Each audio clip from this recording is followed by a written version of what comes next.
का गठन नहीं होता है। दिल्ली स्थित एनआईए के विशेष कोर्ट में इसकी सुनवाई होगी। केंद्रीय वित्त मंत्री पी चिदम्बरम 3 दिन की यात्रा पर सोमवार को जापान की राजधानी टोक्यो पहुंचे। टोक्यो में वित्त मंत्री ने निवेश से जुड़े मामलों के समाधान के लिए कैबिनेट स्तर की समिति बनाने की बात कही। चिदम्बरम ने भारत में निवेशकों के लिए अच्छा माहौल बनाने की भी बात कही। अपनी 3 दिवसीय यात्रा के दौरान वित्त मंत्री पी चिदम्बरम भारत में निवेश को बढ़ावा देने के लिए अपने जापानी समकक्ष और निवेशकों से मुलाकात भी करेंगे।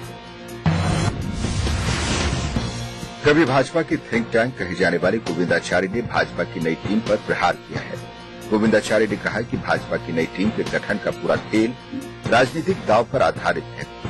वहीं गोविंदाचार्य ने सेंट्रल कमेटी में मोदी को शामिल करने की आलोचना की है। गोविंदाचार्य ने मोदी पर प्रहार करते हुए कहा कि उन्हें अभी बहुत कुछ सीखना बाकी है। साथ ही उन्होंने राहुल गांधी पर भी हमला बोला। गोविंदाचार्य ने कहा कि इन दोनों नेताओं ने मीडिया की बदौलत अपनी छवि निर्माण की है। भाजपा के वरिष्ठ नेता यशवंत सिन्हा ने जेपीसी के अध्यक्ष पीसी चाको पर 2G घोटाला पर पर्दा डालने का आरोप लगाया है। यशवंत सिन्हा ने कहा कि 2G घोटाले में मुख्य आरोपी पूर्व दूरसंचार मंत्री ए राजा जेपीसी के सामने पेश होना चाहते हैं और बहुत कुछ बताना चाहते हैं, लेकिन चाको जानबूझकर उन्हें नहीं बुला रहे ताकि सारा भेद खुल न जाए। यशवंत सिन्हा ने एक बार फिर यूपीए सरकार पर हमला बोलते हुए कहा कि सरकार सच्चाई सामने आने नहीं देना चाहती है। वहीं यशवंत सिन्हा ने प्रधानमंत्री को भी पत्र लिखकर जेपीसी के सामने पेश होने को कहा है। सिन्हा ने प्रधानमंत्री को पत्र में लिखा है कि जेपीसी के सामने उनके पेश होने की हिचकिचाहट साफ करती है कि वे कुछ छिपाना चाहते हैं। यशवंत सिन्हा ने प्रधानमंत्री के उस वादे की भी याद दिलाई जिसमें उन्होंने कहा था कि सार्वजनिक तौर पर वे इस घोटाले को लेकर किसी भी कमेटी के सामने पेश होने के लिए तैयार हैं। गांधीनगर में टूरिज्म सेमिनार को संबोधित करते हुए नरेंद्र मोदी ने एक बार फिर अपने राज्य की तारीफ की। मोदी ने कहा कि किसी भी राज्य की अर्थव्यवस्था में बेहतरी के लिए पर्यटन एक महत्वपूर्ण क्षेत्र है। मोदी ने दावा किया कि उनकी सरकार ने इस क्षेत्र में पर्याप्त ध्यान दिया है। यही वजह है कि गुजरात में हर साल करीब 22 लाख सैलानी भ्रमण के लिए आते हैं। मोदी ने बताया कि जहां पर्यटन क्षेत्र में राष्ट्रीय वृद्धि दर 8% है, वहीं गुजरात में वृद्धि दर 16% है। मोदी ने इसे गुजरात के लिए गर्व बताया। दिल्ली के नामी बिल्डर और बीएसपी नेता दीपक भारद्वाज हत्या मामले में दिल्ली पुलिस को बड़ी सफलता हाथ लगी है। दीपक हत्याकांड में दिल्ली पुलिस ने सोमवार को 3 गिरफ्तारियां की हैं। पुलिस ने पुरुषोत्तम, सुनील और राकेश को गिरफ्तार किया है। गौरतलब है कि पुलिस ने रविवार को अमित नाम के एक शख्स को हिरासत में लिया था। आपको बता दें कि पुलिस ने जो सीसीटीवी फुटेज जारी किया है उसमें वारदात के वक्त सीसीटीवी फुटेज में 2 हत्यारे नजर आ रहे थे और अमित गाड़ी चला रहा था। दीपक भारद्वाज हत्या मामले में डीसीपी छाया शर्मा ने भी 4 गिरफ्तारी की पुष्टि की है। आज पुलिस चारों आरोपी को कोर्ट में पेश करेगी। विजेंदर सिंह की मुश्किलें बढ़ने वाली हैं। खेल मंत्रालय ने नेशनल एंटी डोपिंग एजेंसी नाडा को स्पष्ट निर्देश दिया है कि वह विजेंदर का डोपिंग टेस्ट करे। नाडा के महानिदेशक को खेल मंत्रालय ने इस बाबत एक पत्र भेजा है। पत्र में कहा गया है कि ओलंपिक में कांस्य पदक विजेता विजेंदर पर ड्रग लेने के जो आरोप सामने आए हैं, इसलिए उसका डोपिंग टेस्ट किया जाए। पंजाब पुलिस की माने तो विजेंदर ने 12 बार ड्रग का सेवन किया है। वहीं विजेंदर इससे पहले डोपिंग टेस्ट देने से साफ इनकार करते रहे हैं। वहीं इस पूरे विवाद में उनका करियर भी खतरे में है। दक्षिण अफ्रीका के पूर्व राष्ट्रपति नेल्सन मंडेला के स्वास्थ्य में 5वें दिन सुधार बताया जा रहा है, लेकिन अभी भी मंडेला डॉक्टरों की देखरेख में है। 94 वर्षीय नेल्सन मंडेला प्रिटोरिया के मेडी क्लिनिक हार्ट हॉस्पिटल में भर्ती। उनके बेहतर स्वास्थ्य के लिए गिरिजाघरों में विशेष प्रार्थना सभा का आयोजन किया गया। कहते हैं दुर्घटना से देर बनी। वर्जीनिया के कोरिला बॉर्डर के हाईवे पर कुछ ऐसा ही नजारा देखने को मिला जब कोहरे के चलते 100 से ज्यादा गाड़ियां दुर्घटना का शिकार हुई हैं। इसमें 3 लोगों की मौत भी होने की खबर है। वर्जीनिया के परिवहन विभाग के मुताबिक कोहरे के चलते सड़क पर 8 मील लंबा जाम लगा था और यही जाम दुर्घटना का कारण बना। समुद्री डाकुओं का गढ़ माने जाने वाला सोमालिया इन दिनों संगीत की धुनों से सराबोर नजर आ रहा है। सोमाली लोगों में शांति और सौहार्द को बढ़ावा देने के मकसद से एक सामाजिक संगठन ने ये पहल की है और वो पूरे देश में संगीत कार्यक्रमों का आयोजन कर रहा है, जिसमें विभिन्न देशों के कलाकार अपने संस्कृति और संगीत का प्रदर्शन कर रहे हैं।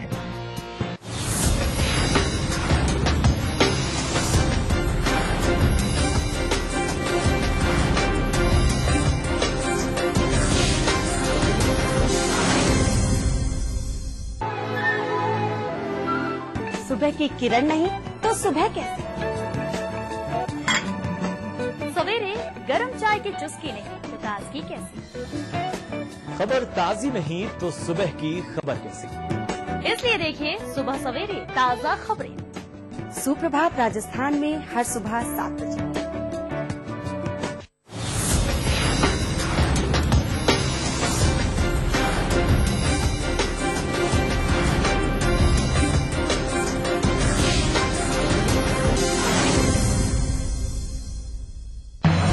आखिरकार लोगों की दुआएं और ईटीवी के सामाजिक सरोकार रंग लाई। बीकानेर के खाजूवाला थाना इलाके के 43 केवाईडी से 29 मार्च को गायब हुई 6 वर्षीय बालिका पूजा सोमवार को 4 दिन बाद वापस लौट आई है। पूजा बॉर्डर पार कर पाकिस्तान चली गई थी। इसको लेकर ईटीवी ने प्रमुखता से खबर प्रसारित की थी, जिसके बाद प्रशासन ने पहल शुरू की थी। गौरतलब है कि ईटीवी पर खबर प्रसारित होने के बाद भारत पाक की फ्लैग मीटिंग हुई थी।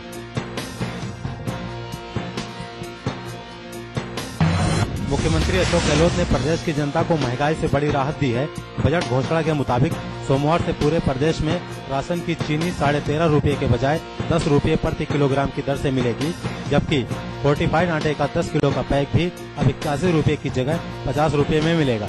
यानी फोर्टिलाइड आटा 5 रुपए किलो की दर से उपभोक्ताओं को उपलब्ध होगा। मुख्यमंत्री की इस पहल से करीब 70 लाख से ज्यादा एपीएल और बीपीएल परिवारों को सीधा फायदा मिलेगा। कांग्रेस के राष्ट्रीय उपाध्यक्ष राहुल गांधी के जयपुर आगमन की तैयारियों और कांग्रेस संदेश यात्रा के रोड मैप को लेकर 4 अप्रैल को प्रदेश कांग्रेस मुख्यालय में जिला और ब्लॉक कांग्रेस अध्यक्षों की संयुक्त बैठक बुलाई गई है। बैठक में पिछले दिनों दिल्ली में राहुल गांधी की अध्यक्षता में हुई बैठक के दिशा निर्देशों के अनुरूप भावी कार्यक्रमों पर विचार विमर्श होगा। राहुल के संभावित जयपुर दौरे को लेकर खासी उत्सुकता है।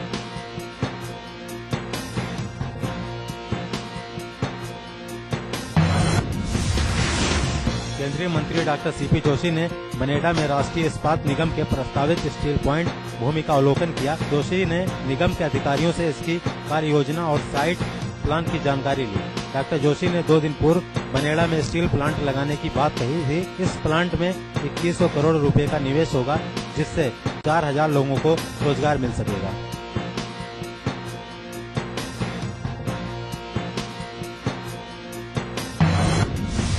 केंद्रीय भूतल परिवहन मंत्री सीपी जोशी बूंदी पहुंचे, जहां उन्होंने ग्राम पंचायत कार्यालय हिंडौली में विधानसभा स्तर के कांग्रेस कार्यकर्ता सम्मेलन में शिरकत की।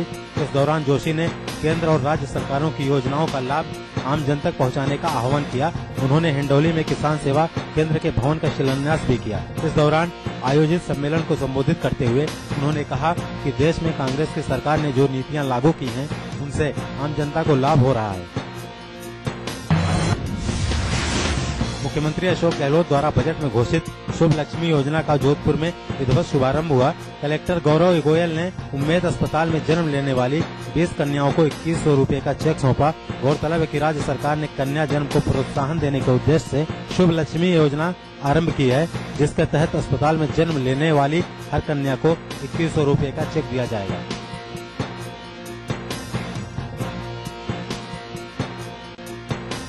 वसुंधरा राजे की स्वराज संकल्प यात्रा 4 अप्रैल से राजसमंद के 4 भुजा मंदिर से शुरू होगी। कुल 13 दिनों तक चलने वाले यात्रा के पहले चरण में राजे, मेवाड़ और बागड़ के करीब 28 विधानसभा क्षेत्रों का दौरा करेंगी। यात्रा के दौरान करीब 1383 किलोमीटर का सफर तय कर 35 जनसभाओं को राजे संबोधित करेंगी। बीजेपी ने यात्रा को सफल बनाने के लिए पूरी ताकत झोंक दी है। सांसद, विधायक और दिग्गज नेताओं को यात्रा के दौरान आने वाले प्रत्येक पॉइंट पर तैनात कर समन्वयक बनाया गया है। राज्य सरकार को आर्थिक संबल देने वाले विभागों में परिवहन विभाग भी शुमार हो गया है। विभाग ने बीते वित्त वर्ष में राजस्व लक्ष्य के मुकाबले 55 करोड़ रुपए अधिक अर्जित किए हैं, जो कि पिछले वित्तीय वर्ष के मुकाबले करीब 325 करोड़ रुपए ज्यादा हैं। आपको बता दें कि परिवहन विभाग ने कर संग्रहण और अभियानों के माध्यम से मार्च अंत तक 2280 करोड़ रुपए अर्जित कर नया कीर्तिमान स्थापित किया है। चित्तौड़गढ़ जिले के बड़ी सादड़ी में मोबाइल टावर पर चढ़े विधायक प्रकाश चौधरी 6 घंटे बाद नीचे उतर आए। विधायक चौधरी आदर्श कॉलोनी समेत बड़ी सादड़ी के रिहायशी क्षेत्र में लगे मोबाइल टावरों को हटाने की मांग को लेकर सोमवार को टावर पर चढ़ गए थे। विधायक आला अधिकारी के समझाने के बाद नीचे उतरे। विधायक ने मांग रखी कि सभी मोबाइल टावरों को सीज कर लिखित में एक कॉपी उन्हें दी जाए।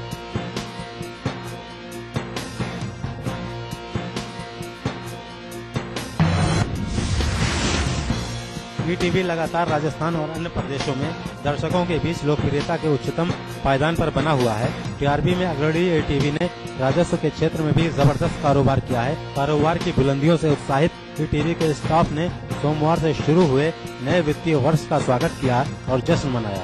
ईटीवी के जयपुर स्थित कार्यालय में चैनल हेड जगदीश चंद्र ने इस अवसर पर केक काटकर सबको बधाई और शुभकामनाएं दी। जोधपुर में सोमवार को पीडब्ल्यूडी कार्यालय के बाहर पूर्व पार्षद खेरून सोलंकी ने कामा क्षेत्र में शीतलाष्टमी मेले से पहले सड़क निर्माण नहीं होने पर आत्मदाह का प्रयास किया।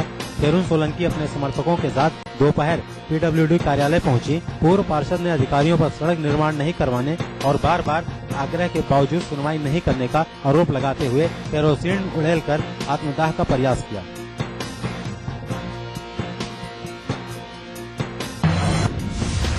कोटपुतली के राजकीय एलबीएस महाविद्यालय में सोमवार को परीक्षा में नकल करने से रोकने पर दर्जनों छात्रों ने प्राचार्य और व्याख्याता से अभद्र व्यवहार करते हुए हाथापाई की। छात्रों ने छात्र संघ अध्यक्ष बलेश गुर्जर के नेतृत्व में प्राचार्य के कार्यालय में जबरन घुसकर प्राचार्य राधेश्याम मीणा और व्याख्याता रवि शंकर माथुर हजारी लाल मौर्य से गाली गलौज कर हाथापाई की। प्राचार्य ने छात्र संघ अध्यक्ष सहित 4 छात्रों के खिलाफ मामला दर्ज करवाया है। पुलिस मामले की जाँच में जुट गई है।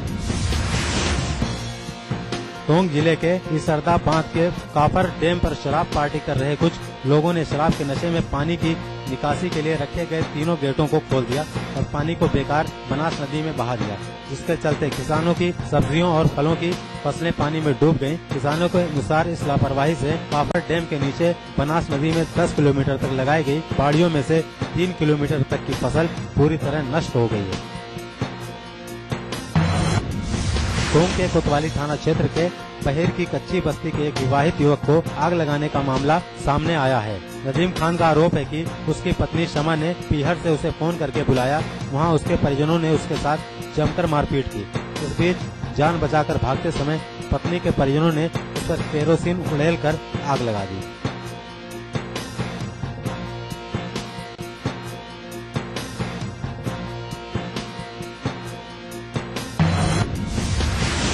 संसदीय राजभाषा समिति ने सोमवार अजमेर में ख्वाजा गरीब नवाज की दरगाह में हाजिरी दी और अकीदत के फूल पेश कर अमन चैन और खुशहाली की दुआ मांगी।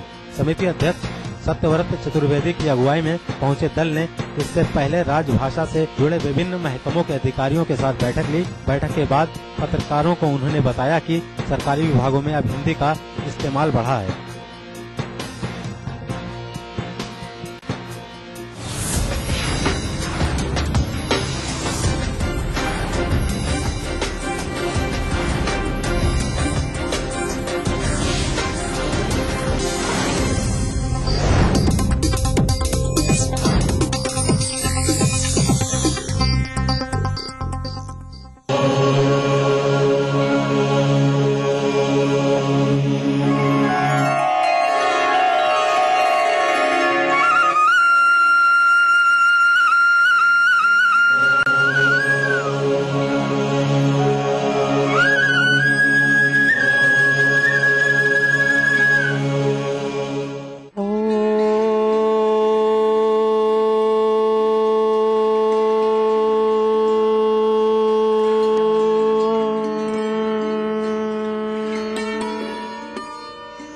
ईटीवी के सभी प्यारे दर्शकों का योग मंत्र में स्वागत है।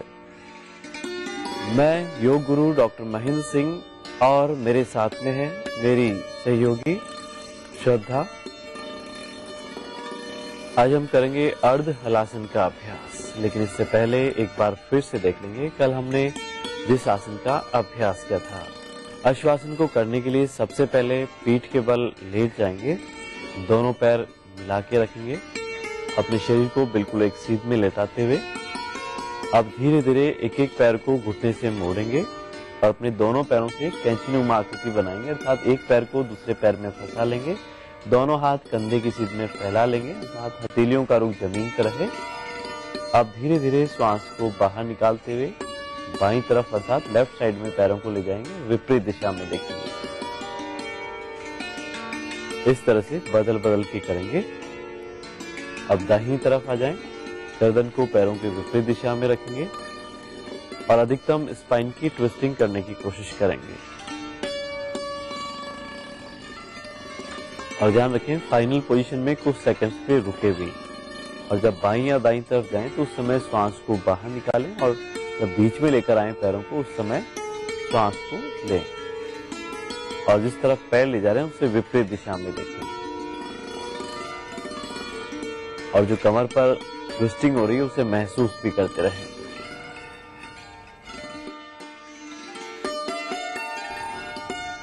रिलैक्स। अर्ध हलासन को करने के लिए सबसे पहले पीठ के बल लेट जाएंगे, दोनों पैर मिलाकर रखें, दोनों हाथ थाइस के पास में रखेंगे।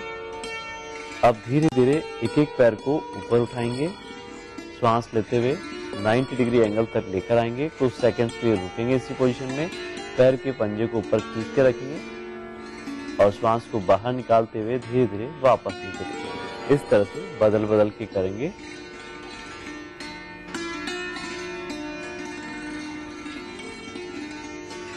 बदल बदल के करते रहें इस तरह से।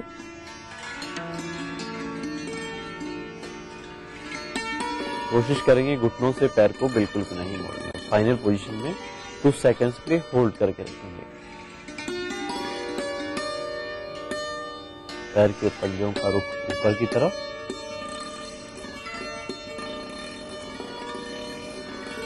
दोनों हाथ की हथेलियों को थाइस के पास में रखते हुए शरीर को बिल्कुल एक सीध में रखें।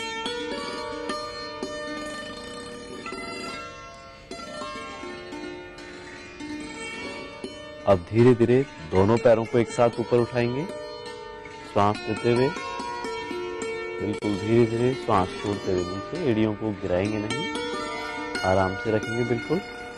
3 बार करें इस तरह से, और कोशिश करें कि दोनों पैरों को एक साथ झटके के साथ ऊपर नहीं उठाएं, बिल्कुल धीरे धीरे उठाएं और धीरे धीरे ही वापस नीचे लेकर आएं। एक बार फिर से करेंगे।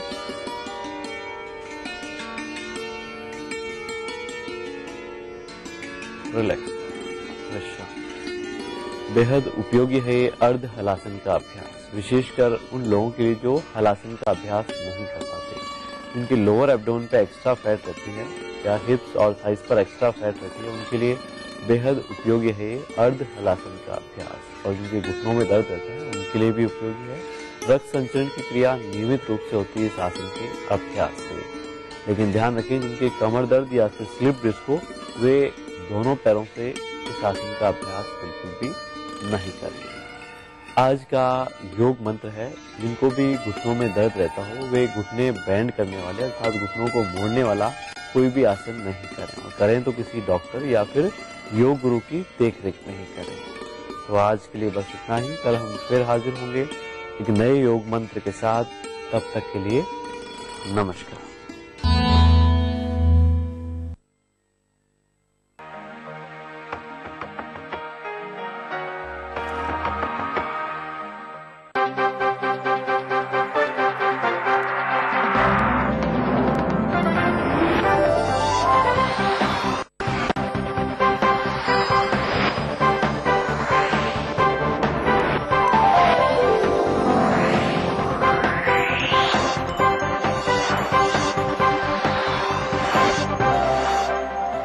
देख रहे हैं ईटीवी राजस्थान।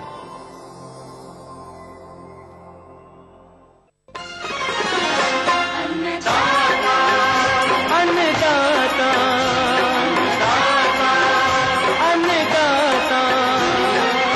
नीत तुम्हारा अन्नदाता, पग पग पर है संग तुम्हारे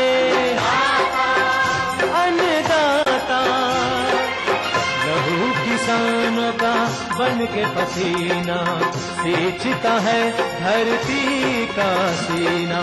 मेहनत का तेरी हक दिलवाने, नई तकनीक नई खोज बताने। पशुधन को गुणवान बनाना, पौध सुरक्षा को सिखलाना, खेती के सब गुर समझाने, भारत का सरताज बनाने। आठों पहर है संग तुम्हारे अन्नदाता, अन्नदाता।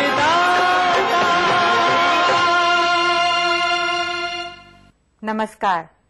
आज के अन्नदाता कार्यक्रम में आप सभी किसान भाइयों का हार्दिक स्वागत है।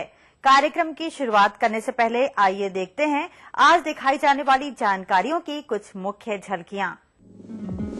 गुणवत्ता युक्त मसालों की प्राप्ति हेतु मड़ाई के दौरान ध्यान रखने योग्य महत्वपूर्ण बिंदु। टमाटर की फसल में किए जाने वाले प्रबंधन कार्य।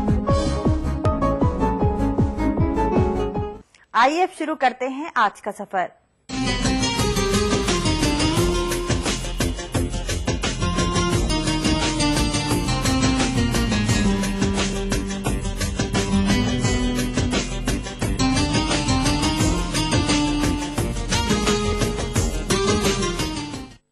राज्य में मसाला वर्गीय फसलों की खेती व्यापक क्षेत्रफल पर की जाती है, जिनमें से कुछ फसलों के उत्पादन में प्रदेश का अग्रणीय स्थान है। वर्तमान की बात करें तो इन फसलों की कहीं पर कटाई तो कहीं मड़ाई का कार्य चल रहा है, लेकिन प्रायः देखा जाता है कि किसान आज भी फसलों की कटाई के पश्चात इनकी गहाई बैलों या ट्रैक्टर द्वारा करते हैं, जिसका परिणाम यह होता है कि इन फसलों में उपस्थित सुगंध व गुणवत्ता में काफी कमी आ जाती है और फिर इन फसलों का बाजार भाव अच्छा नहीं मिल पाता है और न ही ये फसलें निर्यात करने लायक रहती हैं। अतः किसान भाइयों, यदि आप थोड़ी सी भी सावधानी रखते हैं तो फसलों की कटाई के पश्चात तो निश्चित ही इन फसलों की गुणवत्ता व सुगंध को बनाए रख सकते हैं और बाजार में वाजिब दाम भी ले सकते हैं। तो आइए जाने कौन सी हैं ये सावधानियां। जानने के लिए आइए मिलते हैं राष्ट्रीय बीजीय मसाला अनुसंधान केंद्र तबीजी अजमेर के प्रधान वैज्ञानिक डॉक्टर गोपाल लाल से। आज मैं यहाँ पर आपसे ये चर्चा करना चाहूंगा कि कटाई के बाद मसालों की अच्छी से अच्छी गुणवत्ता कैसे रखी जाए, मेंटेन की जाए, ताकि अपने को खाने के लिए अच्छा मसाला मिले और यदि हम बाहर भेजें तो उसका मूल्य बहुत अच्छा मिले। जैसे सबसे पहले मसाले की काटने की अवस्था, सही समय पर यदि हम फसल को काटें तो उसकी गुणवत्ता बहुत अच्छी रहेगी। न उसको पहले काटें, यदि पहले फसल को काटते हैं तो उसके बीज में पानी की मात्रा ज्यादा रहेगी, बीज की क्वालिटी जाके खराब होगी आगे। यदि लेट अपन फसल को काटेंगे तो बीज गिर के जमीन पे गिर जाएगा। जैसे जीरा आपने सपोज 10 या 15 दिन लेट काटा तो 10-15% बीज आपके हो सकता है गिर जाए। समय पर काटें तो बहुत अच्छा मसाला मिलेगा। उसके बाद फसल को सुखाना, 2-3 दिन हम धूप में फसल को रख के यदि 1-2 दिन फिर वापस छाया में रखें तो बहुत अच्छी क्वालिटी होगी उसकी, और उसकी नमी 12-13% तक आ जाए फसल की, तब उसके बाद उसको थ्रेशिंग करना चाहिए, यानी कि बीज को फसल से अलग करना चाहिए। इससे ज्यादा यदि नमी रहेगी तो बीज फसल से अलग ढंग से नहीं होगा और उसकी गुणवत्ता फिर खराब हो जाएगी। फसल को आज भी इतना डेवलपमेंट विकास होने के बाद भी किसान जो है वो कच्चे खलियान पे रखता है या गाय या भैंस के गोबर से खलियान की लिपाई करके फिर उस पे रखता है, तो ये नहीं करना चाहिए। फसल को पक्के खलियान पे रखें, सीमेंट का बना हुआ हो, चाहे 2 या 3 किसान मिलकर बना लें उसको बीच में, अपने दोनों तीनों खेतों के बीच में, और फसल की उस पे आप सुखाई करें। बाकी जो भी आपको थ्रेशिंग करनी है सारा कार्य करें तो बिल्कुल भी फसल खराब नहीं होगी, क्योंकि गोबर से एक साल्मोनेला नाम की फंगस जो है वो फसल के साथ चलती है और उससे कई प्रकार की बीमारियां आदमियों में हो जाती है जब हम मसाला खाते हैं, तो इसका विशेष ध्यान रखना चाहिए। उसके बाद जब फसल को हम अलग करें तो पुरानी तकनीक आज भी चल रही है, ट्रैक्टर ऊपर घुमा रहे हैं, गहाई कर रहे हैं, या बैल या ऊंट घुमा रहे हैं, या फिर डंडे से पिटाई कर रहे हैं उसकी, तो उसमें फिर और कई टाइप की समस्याएं पैदा होती है। तो उससे बचने के लिए हमारे को आजकल थ्रेशर,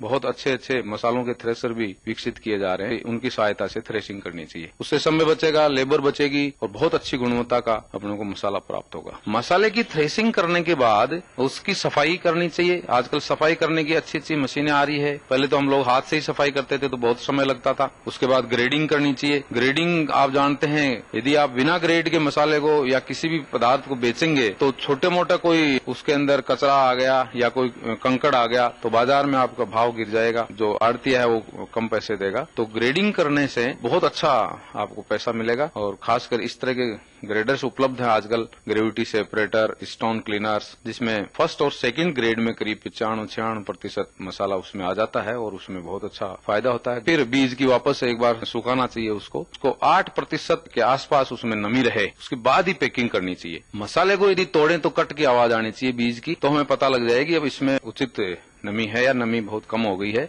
अन्यथा वो खराब हो सकता है गोडाउन में। ग्रेडिंग करने के बाद उसकी पैकिंग होनी चाहिए प्रॉपर। पैकिंग में मैं आपको एक सलाह देना चाहता हूँ कि अब तक हम लोग बोरी में ही पैकिंग करते आए हैं या खुला छोड़ देते हैं, कमरे में डाल देते हैं। तो बोरी को हमें नहीं काम में लेना चाहिए अब, क्योंकि उसमें नमी कभी भी ज्यादा, जैसे बारिश हो गई चलते चलते या कोई और कारण हो गया या मकान के पास फंवारा चल रहा है, पानी आ गया साइड से, तो बोरी में मसाला खराब हो सकता है। सलाह यह है कि छोटे कट्टे जिनमें अंदर प्लास्टिक लगी हो या तो उनमें भरें, या प्लास्टिक की 5-5, 10-10 किलो की थैली में भर के फिर हम बोरी में भरें और फिर रखें, और अच्छे गोडाउन में रखना चाहिए। मैं आपको ये और बताऊं कि किसान जो अपने घर के कमरे को ही गोडाउन बना के रखते हैं, उसमें थोड़ी सी तब्दीली करें। एक तो खिड़की गोडाउन की बाहर खुले तो बरसात का पानी नहीं आएगा, धरातल से जमीन से गोडाउन 3-4 फीट ऊपर हो तो बाहर का पानी गुड़क के या किसी भी समस्या से वो नहीं आएगा अंदर। गोडाउन हवादार होना चाहिए, उसमें उचित मात्रा में प्रकाश आए, ऐसे गोडाउन काम में लेने चाहिए ताकि दिक्कत न हो किसान को।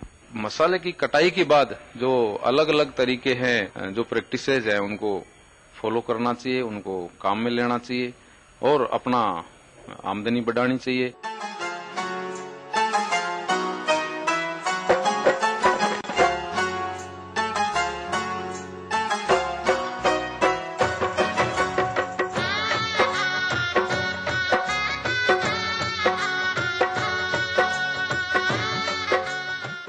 टमाटर की खेती जायद में प्रदेश के किसान व्यापक क्षेत्रफल पर करते हैं, लेकिन इस फसल से किसान कम उत्पादन अर्थात 20 से 25 टन प्रति हेक्टेयर ही ले पाते हैं। साथ ही किसान खुली अवस्था में 1.5-2 माह से ज्यादा समय तक उत्पादन नहीं ले पाते हैं। ऐसे में प्रदेश के बहुत से किसान पॉली हाउस या शेडनेट में इसकी खेती करने लगे हैं, जिससे लंबे समय तक तो उत्पादन मिलता ही है, साथ ही प्राप्त उत्पादन की गुणवत्ता भी अच्छी होती है।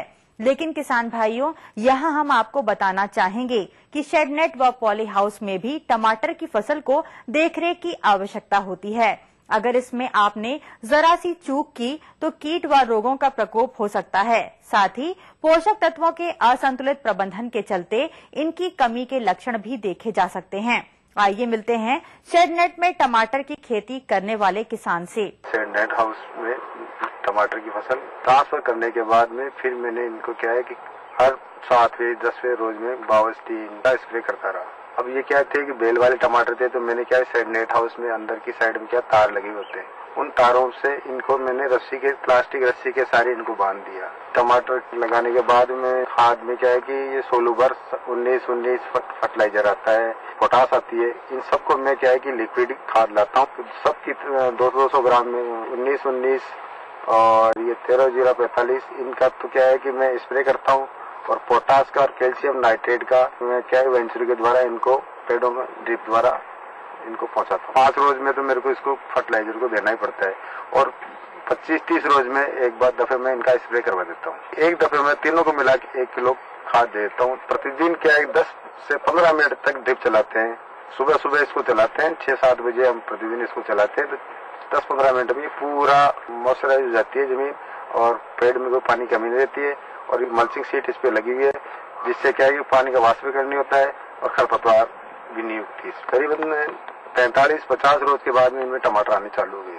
अब मेरे क्या है कि ये रोज टमाटर 100 से 200 किलो के बीच में मैं तोड़ के इनको मंडी में बेच रहा हूँ। किसान भाइयों, यह तो बात हुई पोषक तत्व प्रबंधन की, लेकिन अन्य प्रबंधनों पर जानकारी हेतु मिलते हैं राजस्थान कृषि महाविद्यालय उदयपुर के एक विषय विशेषज्ञ डॉक्टर KD आमेटा से।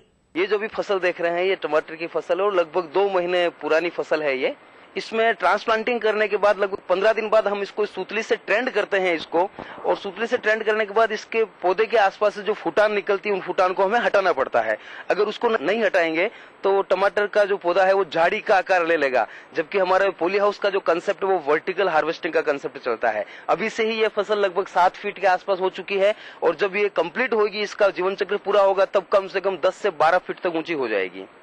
और एक इसका अपने आप में एक अलग फायदा वो ये है कि टमाटर खुले खेत में गर्मी के मौसम में नहीं हो पाता है। हमारे पॉली हाउस में टमाटर गर्मी से खराब होने का कारण ही नहीं है, हो ही नहीं सकता, क्योंकि यहाँ पर पूरा कंट्रोल्ड इन्वायरमेंट रहता है।